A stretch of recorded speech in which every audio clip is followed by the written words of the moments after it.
거주지를 선택하는 데 있어서 10년 후에는 적어도 2배, 3배는 돼야지라고 생각하는 그것들이 다 필요 없어지는 시점이 온다라는 거죠. 대한민국에서도 자산에 대한 어떤 재테크나 그 가치를 증가시키든 하는 방법이 꼭 부동산이 아니어야 된다. 젊었을 때 선택한 곳이 나이 먹어서 90% 이상의 시간을 보내기에 과연 적절한가? 은퇴 이후에 평균 수명이 늘어난 상황에서 의 형태들이 추천이 많이 되긴 합니다.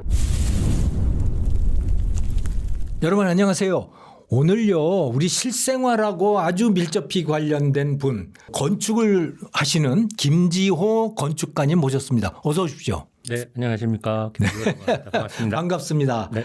경제 경제 채널에서 초대를 받으셔서 조금 의아하시기도 하셨겠어요. 네, 뭐 그렇긴 합니다. 그래도 이 주거라고 하는 게 경제 생활에서 아주 밀접히 관련돼 있으니까. 네. 근데 건축은 어느 정도나 하셨어요? 시간으로 따지면? 26년 차. 오, 만 그러시군요. 26년 차가 된 거. 네. 이제 뭐 건축의 철학을 가지시게 될 정도겠네요. 뭐 할 얘기는 좀 생긴 경험을 하다 보니까. 네. 그래서 이제 뭐 그걸로 책을 좀 쓰고. 네. 그래서 이렇게 여기저기 방송 출연을 요즘에 좀 하고 있습니다. 요즘에 우리나라의 전반적으로 인구가 고령화 추세로 가고 네네. 그래서 옛날에 아파트라고 하는 건 젊은 사람들이 주로 살던 데인데 요즘에는 그 아파트에 이제 연세 지긋하신 분들도 다 살고 계시고 그래서 연세와 아파트라고 하는 건축 양식과 이게 맞는 건지 잘 모르겠어요. 그 우리나라에서 이 아파트라는 게 네. 사실 주거 형태는 아파트만 있는 게 아니고 네. 일반 뭐 단독주택도 있고 뭐 다세대도 있고 연립주택도 있고 그러니까 다세대하고 연립주택을 합쳐서 이제 우리가 빌라라고 표현을 예. 하고요. 이런 다양한 주거 형태가 있는데 2000년 이전까지만 해도 아파트가 50%를 넘지 않았어요. 2000년 이후에 지금 50%가 훨씬 상회하고 있습니다. 한 65%에서 70% 가까이 된다고 그래요. 그러니까 예. 한 전 국민의 4분의 3분의 2가 좀 넘고 4분의 3에 가까운 정도의 비율이 온리 아파트에 살고 있고 우리는 뭐 이제는 올해 많이 이슈가 됐지만 그 자산 가치에서의 부동산의 비중이 뭐 75%에서 80%를 육박한다. 그러니까 세계에서 아마 가장 높을 것 같아요. 예, 유례가 없는 어떤 그런 경우이죠. 근데 그 아파트 하면 우리는 좋은 위치도 있지만 큰 집 다 좋아하잖아요. 네네. 근데 큰 집을 우리가 그렇게 좋아하는 거 여전히 그 유효한 선택일까요? 괜찮은 선택일까요? 민감한 부분인 것 같아요. 네. 이 말에 단어 예. 선택도 중요한 것 같은데. 30평대, 40평대, 50평대 하면 예. 큰 거 무조건 좋지 그렇게 하는데. 예. 일단은 집의 어떤 면적이나 크기를 말씀을 드리자면 우리는 예전부터 그랬잖아요. 이제 자식이 뭐 둘이 있거나 셋이 있다. 네. 그러면 내가 가장으로서 아이들한테 방 하나씩을 주는 게 목표. 네. 그리고 그런 애가 셋인데 애들 방을 3개를 줄 수 있는 집으로 이사를 했을 때 나는 가장으로서 내가 할 일을 1차적으로는 다 했다. 그렇죠. 그렇죠. 네, 그런 인식들을 많이 갖고 사셨고 좋습니다. 그 다음에 이제 아이들이 다 컸어요. 그래서 시집 가고 결혼하고 다 출가를 했습니다. 네. 그래서 이제 부부만 남았어요. 나머지 이제 빈 방들을 본인이 그렇게 되면 이제 보통은 현직에서 은퇴들을 많이 하시니까. 네. 그래서 뭐 본인이 집에서 뭐 좀 책을 많이 읽으시든지 아니면 뭐 기타 다른 취미 활동 같은 거를 할 수 있는 방을 네. 제대로 구성해 놓고 집 아니지만 안방에서 휴식과 어떤 이런 거를 하고 또를 지나 그 방에서 본인의 취미 생활이나 업무를 할 수 있는 그 정도의 공간이면 큰 집도 효율적으로 쓰고 있다고 볼 수 있겠죠. 예. 근데 아이들이 출가를 하고 심지어 아이들의 짐도 잘 처분을 안 하시고 그대로 계속 정리해 놓고 주말이나 명절 때 아이들 오면 다시 쓰게 한다고 오면은 그러잖아요. 여기 와서 자야 되고 네. 또 손주 오면 그걸 기다리고 근데 뭐 그 빈도수가 점점 예, 눈치 보고 그렇죠. 서로 막 이렇게 되잖아요. 그래서 그런 이제 우리가 공간에서의 명칭으로는 유휴 공간이라는 표현을 씁니다. 네. 이게 존재는 하는데 기능이 없는 어떤 목적이 정해지지 않은 공간들이죠. 그래서 식구가 5이었는데 지금 2이 되면 그 3명이 쓰던 공간을 유휴 공간이 될 수밖에 없는데 아까 그렇죠. 말씀드린 것처럼 내가 어떤 내 삶의 목적을 또 다른 목적을 위해서 효율적으로 있게 쓴다면 이 얘기는 별로 할 필요가 없는 얘기겠지만 그것이 유휴 공간일 때는 그것을 다시 한번 생각해 봐야 되는 그러니까 집이라는 것이 절대적으로 유동할 수 없는 움직일 수 없는 어떤 가치를 생각하지 마시고 네. 예전하고 달라졌으니까 그래서 그런 어떤 개념들을 좀 생각하시기 바란다라는 의미로 말씀을 좀 드립니다. 그러면요. 자식이 나갔어요. 네. 자식이 둘이 있었는데 네. 그래서 방을 예를 들어 3개를 쓰고 있었다. 근데 자식 둘 다 나갔다. 네. 그 방이 비었어요. 네. 그거 어떻게 해야 되죠? 그걸 다시 꾸미나요? 꾸미고 싶은 어떤 취미 생활이나 구체적인 아이템이 있으면 좋죠. 근데 그게 없으신 분들도 많잖아요. 그거 어떻게 해야 돼요? 예, 일단 첫 번째는 수면 이혼이라고 들어보셨어요? 이혼이요? 각방 쓴다는 소리 네, 맞습니다. 맞습니다. 이게 젊을 때는 네. 서로 바쁘고 일이 많고 그러니까 누우면 잠이 잘 들죠. 근데 이제 은퇴하고 자식들 출가하고 더 적적한 상태에서 이 나이를 먹을수록 수면의 질은 굉장히 중요한데 건강을 지키는 데 있어서 그러나 이 수면을 정말로 잘 꾸준히 같은 시간에 자서 같은 시간에 일어나는 어떤 그 수면의 질을 유지하는 거는 나이를 먹을수록 굉장히 힘들어집니다. 그래서 굉장히 예민해지고 예. 그래서 그 배우자끼리 한 침대에서 자는 것들을 그 불편함을 억지로 참을 필요 없다. 그래서 일부러 그 분리해서 수면을 하라는 걸 권장을 합니다. 의학계에서도. 각방을 쓰는 게 좋군요. 예. 그래서 왜냐하면 화장실을 중간에 깨서 가시는 빈도수도 높아지고. 하긴 코도 골고 그럴 테니. 네. 그리고 일단 수면을 시작하는 시작 시간과 아침에 일어나는 기상 시간이 두 분이 다른 경우가 훨씬 많아요. 근데 그럴 때 벌써 이게 젊었을 때는 그 인기척에 깨지 않겠지만 나이를 드셨을 때는 그런 부분에서도 스트레스를 받는다는 거죠. 그러니까 여유 공간이 있을 때는 수면 공간을 아예 별도로 두시는 것이 좋다. 그리고 해외에서도 그런 추세다. 자녀들이 있을 때는 안방에 더블 침대, 더블 베드를 갖다 놓고 부부가 같이 잤는데 네. 아이들이 다 이제 출가를 했어요. 네. 방이 남아요. 네. 그러면 더블 베드를 치우고 싱글로 한 분은 더블 베드 그대로 쓰시고 한 분이 또 뭐 적당한 사이즈의 뭐 침대로 해서 이렇게 네. 의논해서 하시면 되겠죠. 근데 그게 뭐 관계 사이를 멀리하고 이런 게 아니라 오히려 더 좋다고 그래요. 이 수면을 하는 동안에 네. 그 수면의 질, 이 상태가 유지될 수 있다라는 게 굉장히 중요하다고 생각합니다. 그래서 그 그렇군요. 부분에서 어떤 공간을 유휴 공간을 첫 번째로 활용하는 요소 중에 아까 말씀드린 것처럼 구체적인 아이템이 있거나 이렇지 않은 경우라면 그 부분을 먼저 생각해 보시길 바란다. 이렇게 말씀드리겠습니다. 그렇군요. 네네. 근데 사실 그렇게 생각을 해보면 말이죠. 집의 위치 자체가 쓸모없는 것이 될 수도 있잖아요. 아니 근본적으로 생각을 해보면 예를 들어서 자녀들이 있을 때는 뭐 아이들이 학교 다니면 학교 가기 좋은데 또 뭐 아이들이 뭐 시내 들락날락 하는 거면 뭐 그런 거 하기 좋은데 근데 부부만 따로 있으면 완전히 생활 패턴이 달라질 텐데 위치도 달라져야 되는 거 아닌가요? 그 정도 되면? 네. 거주지를 네.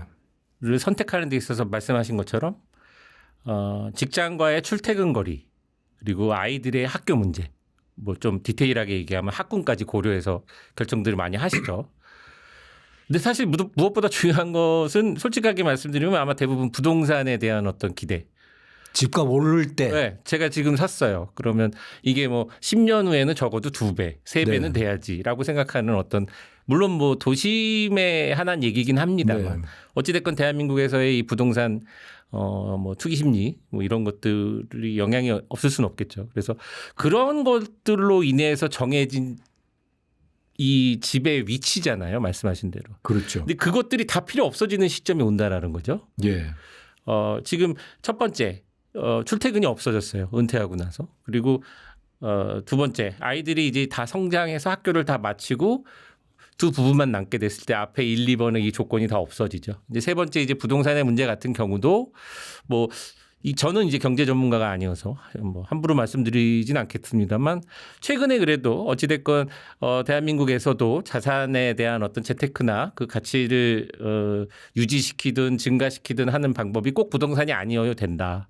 뭐 주식시장이 굉장히 활성화가 되고 여러 가지 부분들의 어떤 스펙트럼이 넓어졌다라는 개념으로 봤을 때 굳이 유지하고 그 예전에 있었던 집을 유지하려고 고통스럽게 나하고 맞지 않는 지역에서 그렇게 살 필요가 없을 수도 있다라는 어떤 마인드를 좀 열고 판단하시는 것도 의미가 있다라는 말씀을 드리는 거죠. 그래서 아까 말씀드린 것처럼 두 분이 계시는 거에 있어서 이거는 이제 연구 기반의 그 자료들도 많이 있는 얘기지만 노후에 가장 중요한 것이 우리가 이제 평상시에 생각했던 것들은 이제 병원과 가까워야 된다거나 그렇죠. 네, 뭐 이런 것들이 있잖아요. 근데 물론 맞습니다. 그리고 대중교통이 일단 있어야 되고요. 왜냐하면 나이가 먹을수록 자기가 자차로 자기가 운전을 해갖고 어디를 다니는 어떤 경우의 수가 점점 줄어들죠. 그러니까 노후에 계신 분들이 조사를 해보면 90% 정도의 시간을 하루에 90% 정도를 집에서 내지는 집 근처에서 보낸다고 합니다. 생각해보면 그렇죠. 멀리 나가는 일이 아무래도 빈도수가 점점 줄어들 것이고. 직장을 다니는 것도 아니니까. 그런데 그 젊었을 때에 아까 말씀드렸던 그런 요건들로 선택한 곳이 나이 먹어서 90% 이상의 시간을 보내기에 과연 적절한가. 그 차이가 있을 수 있거든요. 네. 뭐 맞는 분들도 계시겠지만 그래서 그런 분들을 좀 고려해야 된다. 그래서 좀 더 말씀드리자면 어찌됐건 즐거운 마음으로 할 수 있는 운동, 산책 뭐 이런 것들이 주변 여건이 걸어서 갈 수 있는 곳이 있으면 일정 시간에 내가 나가서 계절의 변화도 느끼면서 또 거기서 만나는 어떤 지역 주민들과의 우연한 만남이 굉장히 의미가 크다고 해요. 우리가 이제 약속이 정해져서 가는 것들은 또 일로 생각되고 뭐 이렇게 될 수 있겠지만 지역에서 우연한 만남으로 이루어지는 어떤 가벼운 눈인사나 이런 것들로 인해서 사람이 이 우울증이나 이런 것들도 굉장히 감소된다고 합니다. 그래서 그런 것들에 대한 어떤 검토가 중요하다 이렇게 말씀드리겠습니다. 실버타운이라는 건 어떻습니까? 아, 실버타운. 실버타운하고 보통 아파트하고는 어떻게 다른 거예요? 실버타운은 두 가지 정도 됩니다. 그러니까 보증금을 걸고 네. 달달이 임대료를 내서 생활을 하시는 방법과 아예 우리 일반 집처럼 분양을 받는 방법이 있어요. 그리고 아까 처음에 말씀드린 보증금을 걸고 달달이 얼마를 내는 것도 굉장히 스펙트럼이 넓어서 거의 고시원 수준의 제일 싼 저가형은 보증금이 없고 뭐 월 70만 원, 80만 원부터 시작을 합니다. 근데 이제 시설이 좋지가 않죠. 그리고 대다수 그냥 가장 중간 정도의 포지션의 개념들은 보증금 한 3억 정도, 3억에서 5억까지도 있다고 합니다. 그리고 월 한 150에서 300만 원 사이. 그 정도 선이 가장 이제 많은 양의 어떤 그 품질이고 그거보다 더 고급이 훨씬 많아요. 근데 우리나라의 이제 가장 큰 문제는 이 실버타운이 너무 고급화돼 있다. 그렇습니까? 네, 고급화와 아까 말씀드린 좀 고시원처럼 좀 수준이 많이 낮은. 그래서 스펙트럼이 아주 이게 넓은 모양이에요. 네, 넓죠. 근데 이게 드리고 싶은 말씀이 실버타운이라는 것은 그냥 사람들이 말을 하는 어떤 명칭이에요. 네. 닉네임이죠. 그러니까 법적으로는 노인복지주택이에요. 그래서 그걸로 허가를 받았는지를 확인하시는 게 일단 첫 번째 문제고. 아, 그것도 허가를 받아야 되는 그렇죠. 거군요. 네. 그래서 각 지자체에서의 그런 것들을 확인할 수 있는 내용들이 있습니다. 그래서 그것들을 꼭 확인하시고 또 단기 체험을 좀 해 보시면서 내가 여기와 공간이 나랑 잘 맞는가. 예를 들면 이런 것도 있어요. 의무식이라고 그래서 하루 세 끼 뭐 간식까지 해갖고 그 비용을 한 달치를 무조건 다 내야 돼요. 근데 실버타운이 그냥 자기의 그 주거 공간이지 거기에 묶여 있는 게 아니기 때문에 얼마든지 자유롭게 여행도 다니고 할 수 있거든요. 네. 그럼 만약에 뭐 긴 여행을 다녀오셨으면 식사나 뭐 이런 것들이 예를 들어 뭐 2주가 빠졌다. 그래도 무조건 한 달치 의무식을 다 내야 되는 경우도 있고. 그래서 디테일하게 좀 세분화가 되어 있고 그런 것들을 잘 챙겨줄 수 있는 곳들을 선택하시는 게 좋다. 의무 식사가 몇 기가 되느냐 이제 그게 굉장히 중요한 그렇죠. 거예요. 네, 네. 그러니까 디테일하게 말씀드리자면 네. 그렇게까지도 그런 세부 조항들이 있는 곳이 좋다. 네. 그리고 제일 중요한 거는 이제 분양형인데 네. 아파트도 마찬가지지만 이제 그 우리나라는 사실 대형 건설사에서 대부분 하기 때문에 분양받아 놓은 게 이제 부도가 나는 일이 그렇게 많지는 않지만 네. 지역에 가면 많이 있습니다. 중소 조그만 건설사에서는 가끔 그런 경우들이 있거든요. 여러 가지 사고들이 생겨서. 그래서 집담한 건물들이 많이 있잖아요. 예. 살다 보면. 그런데 실버타운도 마찬가지예요. 그래서 이제 실버타운 사업을 돈을 버는 목적으로 했을 때 이 운영이나 이런 것들이 안정되지 않은 회사들이 검증이 안 된 상태에서 지금 진입을 하고 있는 게 사실입니다. 네.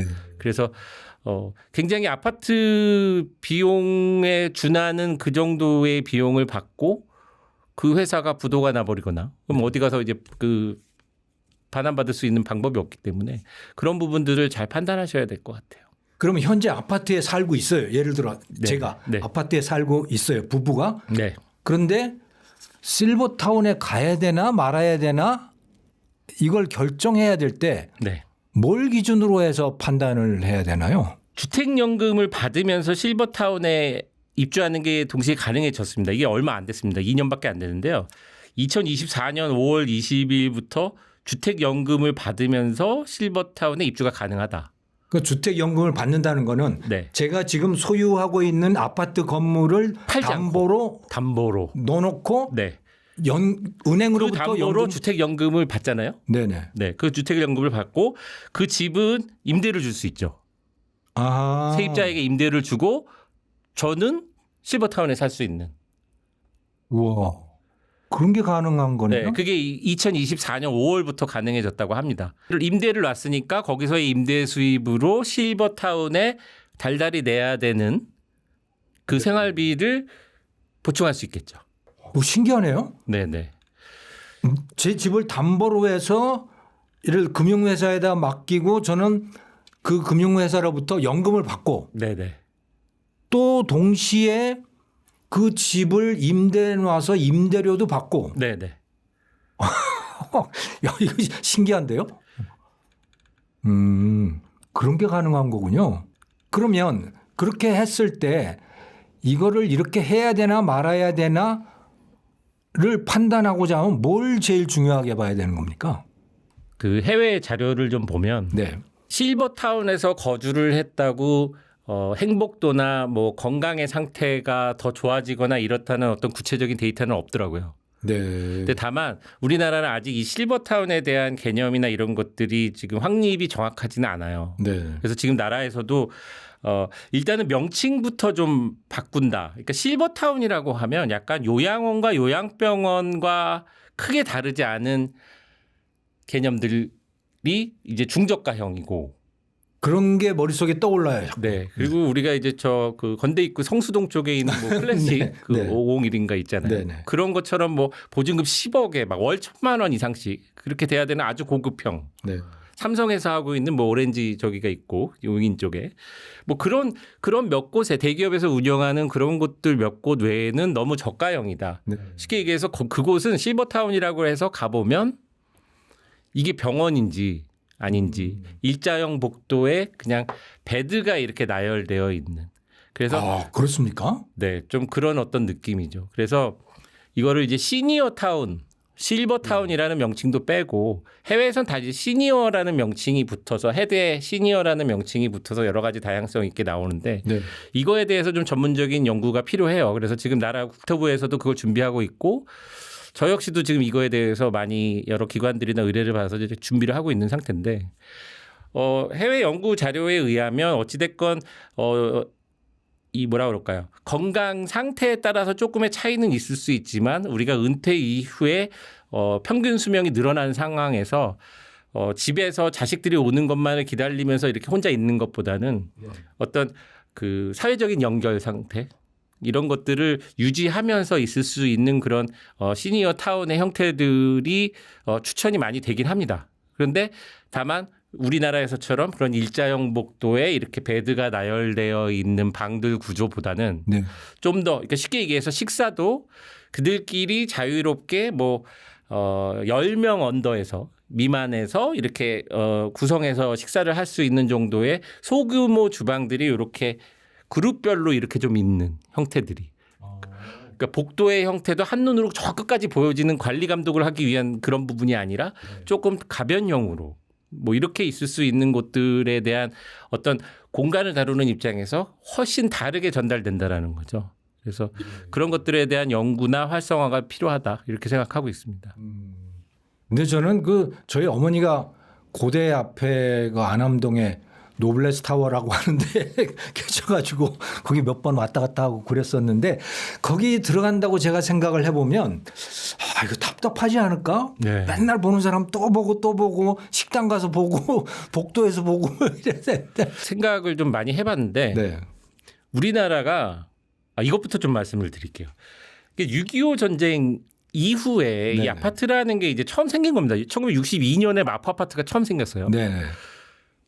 이게 6.25 전쟁 이후에 우리나라 인구는 대부분 80% 이상이 농촌에서 농사를 짓던 사람들이에요.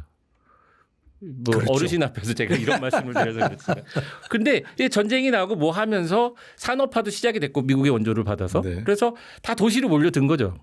그러니까 이제 도시로 몰려들었는데 집이 쉽게 구할 수 있는 집은 아니니까. 네. 그래서 이제 뭐 산기슭에 판자촌이 엄청 많이 생기게 됐고 네. 달동네라고 표현하는 곳이 생기게 됐고.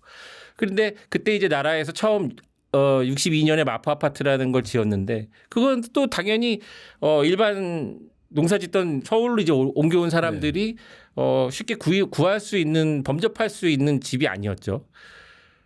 그거는 아마 고위공무원이나 뭐 그 당시에도 몇 있었던 기업에 다니는 직장인들, 고급 직장인들에만 가능한 어떤 그런 비용이었다고 합니다. 그 분양 가격이. 근데 이제 일반 서민들이 어렵게 살던 시기니까 그 아파트가 정말 아주 그 신식이잖아요. 그 당시에는 듣도 보지도 못했던 입식 부엌에 네. 막 중앙 난방에 뭐 네. 이러니까 그러니까 어떤 식으로 해서든 저기서 살 수만 있으면 나는 신분이 상승될 수 있다. 이게 대한민국에서는 그런 아파트라는 어떤 그 개념이 신분 상승의 키워드가 돼버렸다. 겨울에도 반팔 입고 산다. 그러니까요. 난방이 되고 연탄을 떼는 것도 아니고. 그렇게. 그래서 그런 부분들 때문에 이 집이 그 다음에 또 이제 우리가 그 빠른 시간 안에 경제 성장을 하면서 아이들을 교육시키고 이런 어떤 도시로 몰려드는 또 강남으로 이전해서 명문 학교들 강북에 있던 명문 학교들도 강남을 개발시킨다고 해서 다 강남으로 이전을 하고 그래서 학군이 막 생기면서 그래서 이 주거 공간이 부동산에 대한 인식으로만 다 박혀 있는 거예요. 근데 이게 이맘때쯤 되니까 그리고 또 이제 자식들도 은퇴하고 뭘 하고 나니까 맨 처음에 서두에서 말씀드렸던 것처럼 과연 내가 이 복잡한 여기 학원만 잔뜩 있는 이 아파트 상가와 네. 이 단지 속에서 내가 과연 여기서 수명이 다할 때까지 살아야 되느냐. 그걸 진짜 고민을 정말 제대로 해봐야 되는 시점이다. 그러니까 평균 수명이 예전보다 20몇 년이 늘어난 게 20년 정도 됐습니다. 그러니까 2010년 정도에만 해도 평균 수명이 80살이 안 됐었어요. 70 초반이었습니다. 근데 지금 2025년도에 제가 그 조사한 바로는 데이터로는 지금 84세인가 그렇거든요. 평균 수명이.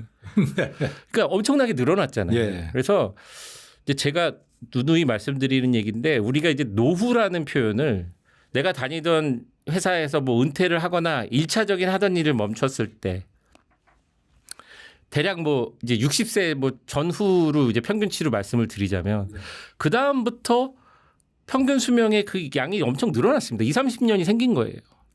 그러니까 그게 끝났다고 해서 그만큼의 시간을 뭐 여생 남을 여자잖아요. 예. 인생의 남은 부분이라고 이렇게 표현해서 뭉뚱그려서 하면 저는 안 된다고 생각하는 거예요. 저는 그런 말 싫어요. 네, 그러니까. 예. 그래서 아니 그냥 삶이지 무슨 여생이에요. 그 피터 라슬렛이라는 학자가 이미 그거에 대해서 연구 결과도 발표를 했고 저는 그분의 그 의견에 적극 공감하는데 인생을 이제 4기로 나눕니다. 네. 그래서 1기가 출생을 해서 부모님 손에서 교육까지 받는 어떤 시기. 2기가 이제 우리가 사회생활을 진출하고 결혼을 해서 자녀를 낳고 어떤 실무에서 은퇴를 하기 전까지. 그러니까 약 각각을 뭐 한 20살에서 25, 그다음에 25에서 뭐 한 50대 중반에서 한 60 정도가 되겠죠. 그 다음부터 쉽게 얘기하면 그냥 60살부터 나머지 시간을 하나로 보지 말고.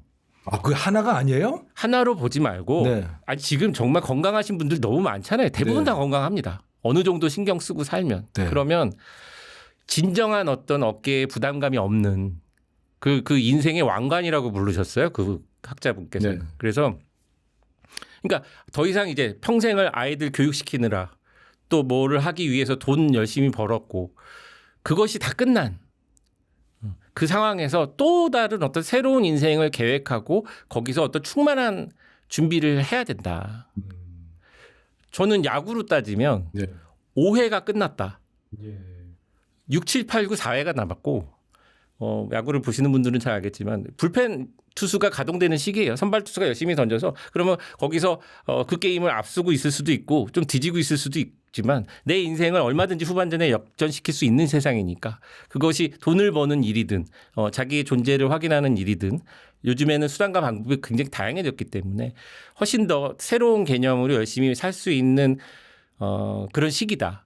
그리고 그것들을 받쳐줄 수 있는 게 집이라는 공간이죠. 어찌됐건 밖에서보다 집에서 많이 있게 되니까. 근데 아까 말씀드린 것처럼 아이들 때문에 출퇴근 거리 때문에 부동산 때문에 도심 한복판에 박혀 있었던 그곳에서 온통 학원에 둘러싸여 있는 그곳에서 과연 그 인생을 마치는 것이 합리적인가. 이거에 대한 어떤 근본적인 고민이 필요하다. 제가 이 말씀을 많이 드립니다.